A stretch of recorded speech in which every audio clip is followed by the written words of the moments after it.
50대 대기업 부장, 평생 벌었지만 10억도 못 모은 이유. 당신도 같은 실수할 겁니까? 서론 은퇴 후의 불편한 진실. 대기업 부장까지 했는데 이렇게 될 줄은 몰랐어요. 퇴직 후 30년 넘게 몸담았던 회사를 나오며 김 부장은 생각했다.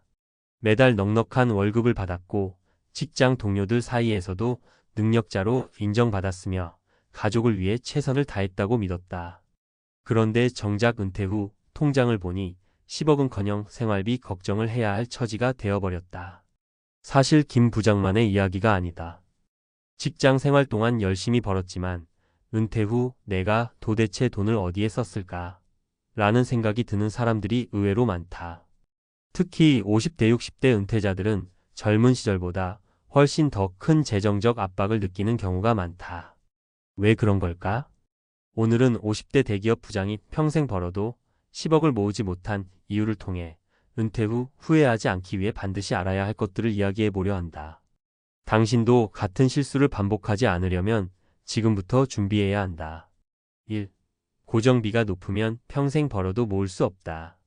김 부장은 연봉 1억이 넘는 대기업 부장이었지만 그만큼 씀씀이도 컸다. 가족과 함께 사는 40평대 아파트의 관리비만 해도 50만 원이 넘었고 외제차 리스비와 유지비로 매달 100만 원 이상이 나갔다.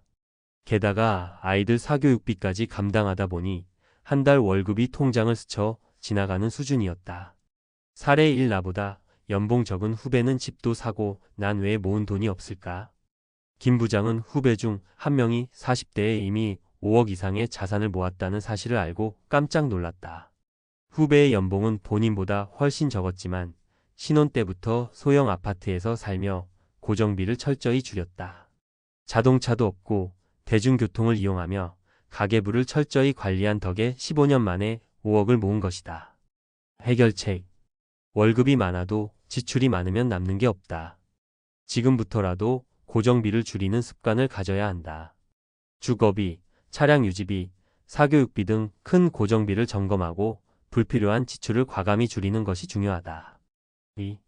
은퇴 후에도 돈이 들어갈 걸 몰랐다. 퇴직하면 돈을 덜 쓸 거라 생각했지만 현실은 정반대였다. 김 부장은 은퇴 후 여행도 다니고 취미도 즐기고 싶었지만 예상보다 돈이 더 많이 들어갔다. 건강검진을 받을 때마다 추가 비용이 발생했고 친구들과의 모임도 많아졌다. 결정적으로 아내와 본인 모두 병원 갈 일이 잦아지면서 의료비 지출이 크게 늘었다. 사례 2 퇴직하고 나서도 돈이 줄지 않더라.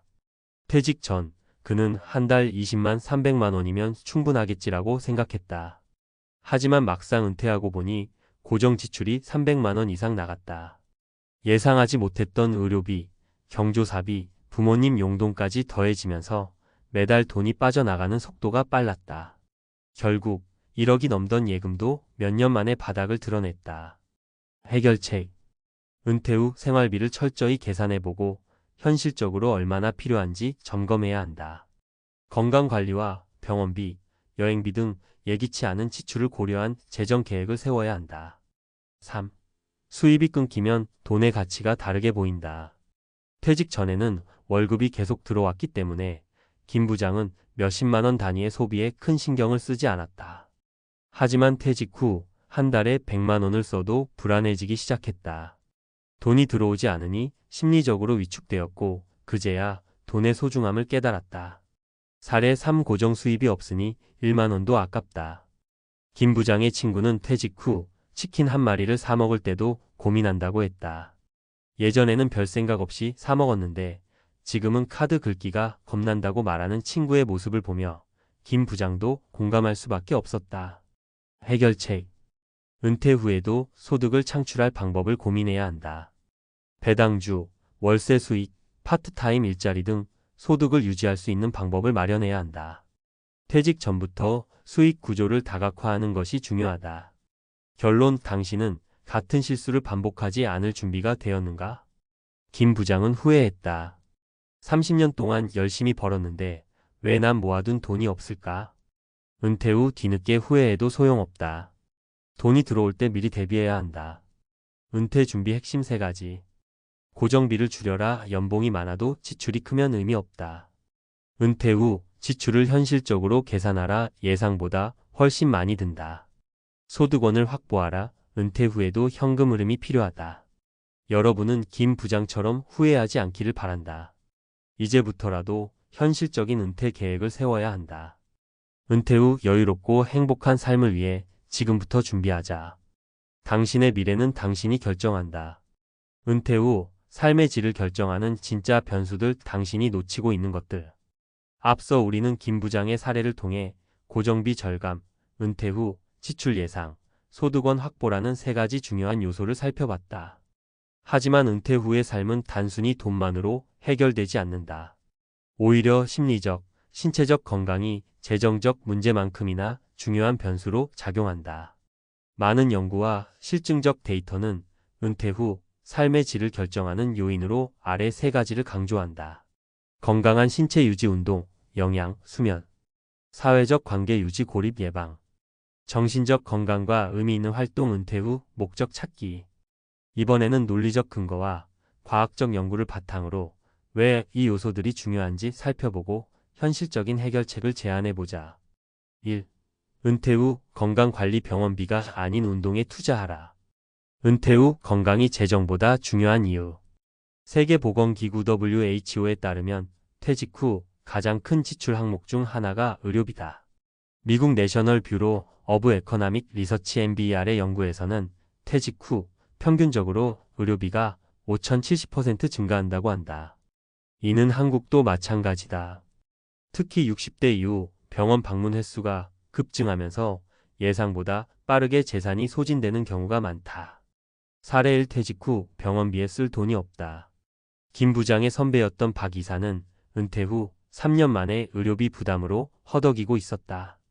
평소 건강관리에 소홀했던 그는 60세 이후 고혈압, 당뇨, 관절염이 한꺼번에 찾아왔고 병원비로 매년 500만 원 이상이 지출되었다. 정년퇴직 후 3억 원을 가지고 있었지만 매달 약값과 치료비로 예상보다 빠르게 줄어들고 있었다. 해결책. 운동을 생활화하라. 근력 운동과 유산소 운동을 병행하면 만성질환을 예방할 수 있다. 단백질과 건강한 식단을 유지하라. 근육량 감소, 근감소증은 노인 건강의 핵심 리스크다. 정기적인 건강검진을 받으며 예방하라. 병원에 가는 돈을 아끼려다 오히려 더 큰 지출로 이어질 수 있다. 2. 은퇴 후 사회적 관계 고립은 조용한 살인자다. 사회적 고립이 생명을 단축시킨다. 미국 국립노화 연구소 NIA의 연구에 따르면 사회적 고립은 흡연보다 건강에 더 해롭다고 한다. 연구에서는 사회적으로 고립된 사람이 심장병, 치매, 우울증, 조기 사망 위험이 평균 30% 증가한다고 밝혔다. 사례, 이 친구도 없고 가족과도 멀어진 퇴직자. 김 부장은 회사에 있을 때는 부하 직원, 동료들과 어울렸지만 은퇴 후 인간관계가 급격히 줄어들었다. 평소 가정에 소홀했던 탓에 자녀들과의 관계도 서먹했고 아내와 대화하는 시간도 적었다. 퇴직 후 2년이 지나자 심리적으로 위축되었고 사람을 만나기가 부담스러워졌다. 해결책. 퇴직 전부터 친한 친구들과 정기적인 만남을 유지하라. 봉사활동, 취미 모임, 동호회 등을 통해 사회적 관계를 넓혀라. 가족과의 관계를 재정비하라. 자녀와의 대화 시간을 늘리고 배우자와 새로운 취미를 공유하라. 3. 은퇴 후 목표 설정, 의미 없는 삶은 노화를 촉진한다. 퇴직 후에도 일을 해야 하는 이유. 하버드 헬스 퍼블리싱의 연구에 따르면 퇴직 후 아무런 목표가 없는 사람들은 신체적, 정신적 건강이 빠르게 저하된다고 한다. 특히 은퇴 후 목적을 찾지 못한 사람들은 치매 발병률이 1.8배 증가한다는 연구 결과도 있다. 사례, 3할 일이 없어 우울해진 퇴직자. 김 부장의 동기였던 정 과장은 원래는 대기업에서 마케팅을 담당했던 능력자였다. 하지만 퇴직 후 아무 일도 하지 않으면서 점점 우울증이 찾아왔다. 하루 종일 TV만 보고 자극적인 뉴스만 접하며 점점 부정적인 사고에 빠졌다. 결국 건강도 악화되고 은퇴 후 우울증이 찾아와 병원 치료를 받았다. 해결책. 퇴직 후에도 적당한 일자리를 찾아보자. 파트타임 근무, 강의, 자문 등의 형태로 사회활동을 지속하는 것이 좋다. 취미를 발전시켜라. 악기 연주, 글쓰기, 운동 등 스스로 몰입할 수 있는 활동을 찾아야 한다. 자원봉사나 지역 사회 활동을 활용하라. 남을 도우면서 얻는 보람이 정신 건강에도 도움이 된다. 결론 은퇴 준비는 돈만이 아니다. 우리는 흔히 은퇴 준비하면 돈만 떠올리지만 사실 건강과 관계, 목표 설정이 더욱 중요하다. 돈이 있어도 건강이 없으면 무의미하고 관계가 없으면 외롭고 목표가 없으면 삶이 공허해진다. 은퇴 후 반드시 신경 써야 할 3가지 핵심 요소. 건강관리 운동과 식단으로 의료비 부담을 줄이고 활력 있는 노후를 만들자. 사회적 관계 유지 인간관계는 퇴직 후의 삶의 질을 결정하는 중요한 요소다. 삶의 목표 찾기 아무것도 안 하는 것이 아닌 의미 있는 활동을 지속해야 한다. 이제 은퇴 후에도 건강하고 행복한 삶을 살기 위해 우리는 무엇을 준비해야 할까? 당신은 돈만 모으고 있지는 않은가? 지금부터라도 진짜 은퇴 준비를 시작하자.